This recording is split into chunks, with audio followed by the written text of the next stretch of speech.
Hey everyone. This time we are looking at Final Fantasy V by Kohler. Growing up, there were always a few games in the Final Fantasy series that were kind of a mystery to me, and I had to experience them kind of playing them on ROMs. Those were Final Fantasy II, Final Fantasy III, and Final Fantasy V.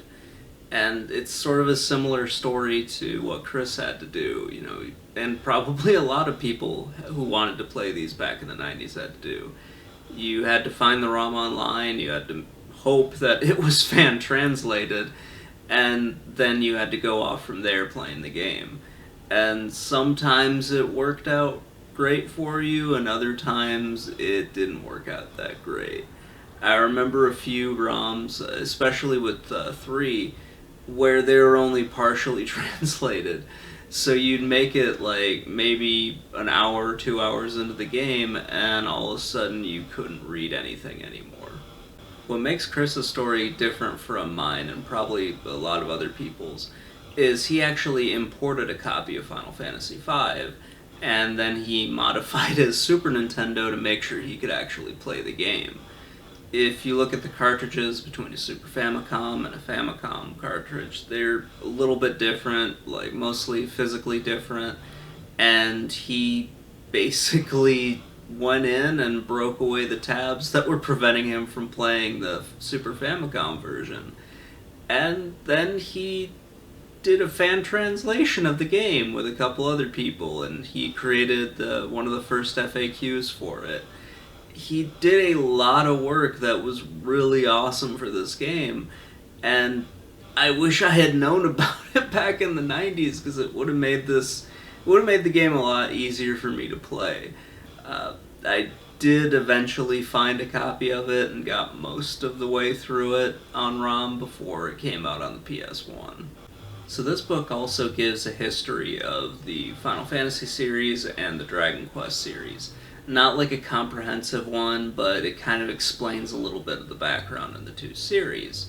You had them kind of competing against each other, and, it always seemed like Final Fantasy was behind Dragon Quest, at least in Japan. Here, I don't really know how close it was. Really, the first, smash hit was 7 here.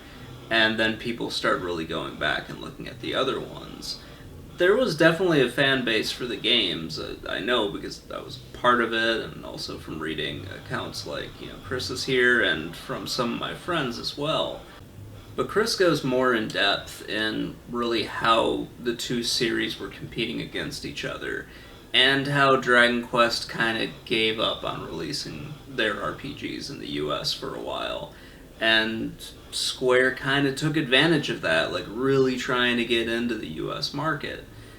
And it's kind of strange that it sort of flipped like that, because originally Nintendo was really pushing Dragon Quest. I mean, they gave the game away for free if you subscribed to Nintendo Power. And then Enix, for a variety of reasons, stopped releasing them after 4. Probably because they weren't selling as well in the US as they were in Japan. But Square kept going, and they released, at least in my opinion, I haven't played all of the Dragon Quest games, but I think Square surpassed them in many ways, especially on the Super Nintendo. Along with a history of RPGs, we also get a lot of quotes from the people who made the games. And this is really cool, especially for me, when you get to, read a lot about these different people who made the games that you enjoy so much, and you get their perspectives on what they wanted to do. Especially with 5 here, where you see a lot of the choices in the game are kind of different for me. I think there are a few missed opportunities in the game, but that's for a more in-depth review of the game. Right now we're just focusing on the book. And I do really appreciate what Chris brings to this, is he gives more insight into a lot of the translations for the game, some of the things behind the decisions in the game, and he sort of lays out how 3 was kind of like the prototype for 5, and I can definitely see what he's talking about. Both have a pretty extensive job system, whereas 3, it's a little... you can tell it was the beginning of an idea in 3. whereas 5 it was much more fleshed out and everything. There's a good amount of time spent on translations in this, and that's something that I really, really like. I just find that stuff like way more interesting than other parts. Just no offense to the people who made the game, no offense to the story in the game or the history of RPGs. I just really find it fascinating when we talk about translations of one RPG into, well, basically from one language into another, and just the decisions behind changing certain things so that it makes sense culturally, or taking a word that doesn't mean exactly what people think it means and then turning that into an English word. That was probably confusing, and I apologize for it, but we'll get into more of that in a second, and I'll kind of explain myself a little bit better. So you get certain things like, say, cultural jokes or something like that, or a proverb or something along those lines, where they don't translate very well from Japanese into English and vice versa. A lot of examples can be seen in like Simon's Quest and stuff like that, where all of the clues are translated horribly into English, so none of it really makes sense, and that's part of the major problem with Simon's Quest. And you get a lot of things in there that could have been done better if if it wasn't just done by someone who has like a working knowledge of English. If they actually had handed the script to an English speaker and they had kind of changed things so that a lot of the clues and a lot of the different things in it made more sense. And Chris talks about that as he was working through his FAQ. He talks about how he kind of had to do some trial and error when he first got the game and he was first working on it.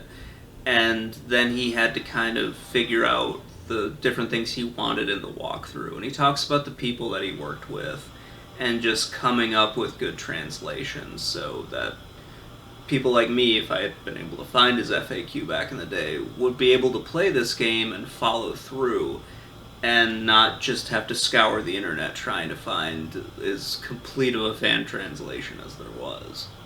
Chris also talks about the translation for the PS1, and he talks about how that one isn't as good as it could be. And I haven't quite seen that yet. I don't think I've played through all of the PS1 version yet. There is some stuff in there I think is kind of stupid. I know that Ferris is a pirate, but I don't really want to be reading her pirate language the entire time. I think she could just stop that and go back to speaking regular English. And even there, I think it's very strange the way they did it. I remember when I played the fan translation on ROM, there was a job class called the Mystic Knight, and they seem to have changed that to a sorcerer in the PS1 version, which doesn't make any sense, because when I think of a sorcerer, I don't think of what's being presented to me in the Mystic Knight job. It's one of those weird things that I'll get more into it when I eventually review the game, but just for right now, it makes very little sense.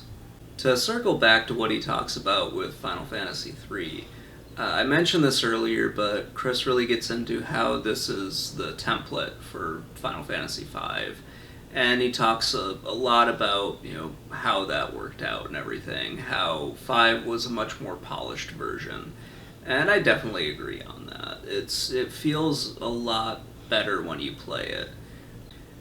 Definitely the job system was a template for 5, the story was really a template for 5 in a lot of ways, and you can just see how they took all the ideas from 3 and just made them better in 5. So that's going to wrap it up, guys. This is a really great book. If you have never played Final Fantasy V and you just kind of want to know more about the game, then this is definitely something that you should pick up. Chris tells a great story here. He tells a lot about his personal experiences with the game, a lot of the work that he put into the fan, like the FAQ that he made and the fan translation that he helped with. And he talks about how it influenced his career as well. It's just a really great story, and it's a book that I just really, really loved. So thank you guys for watching. If you have any comments, please leave them below, and have a great day, everybody.